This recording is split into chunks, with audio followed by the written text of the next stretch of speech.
Hema committee റിപ്പോർട്ടിലെ നിർദ്ദേശങ്ങൾ സ്വാഗതം ചെയ്യുന്നു. 1. 2. ഹേമ കമ്മിറ്റി ഫൈൻഡിങ്സ് അതിന് വ്യക്തിപരമായ പേരെടുത്ത് പറഞ്ഞിട്ടുണ്ടെങ്കിലും ഇല്ലെങ്കിലും അതിനെക്കുറിച്ചെല്ലാം തന്നെ സമഗ്രമായ അന്വേഷണം നടത്തേണ്ടതാണ്.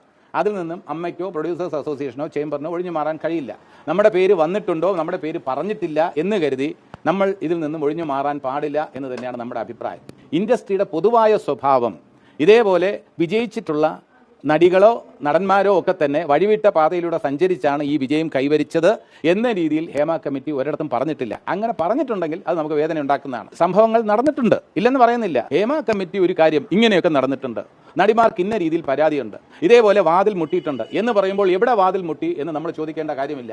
വാതിൽ മുട്ടി എന്ന് ഒരു ആർട്ടിസ്റ്റ് പറഞ്ഞിട്ടുണ്ടെങ്കിൽ അതിനെക്കുറിച്ച് അന്വേഷിക്കും. എൻ്റെ ഒരു അഭിപ്രായം പറയാണ്, സിനിമാ ഫീൽഡിൽ മോശമായ രീതിയിൽ പോയിട്ടില്ലെങ്കിൽ മാത്രമേ ഇതുപോലെ ചങ്കൂറ്റത്തോടെ മാധ്യമങ്ങളുടെ മുമ്പിൽ നിന്നിട്ട് പറയാൻ പറ്റുള്ളൂ.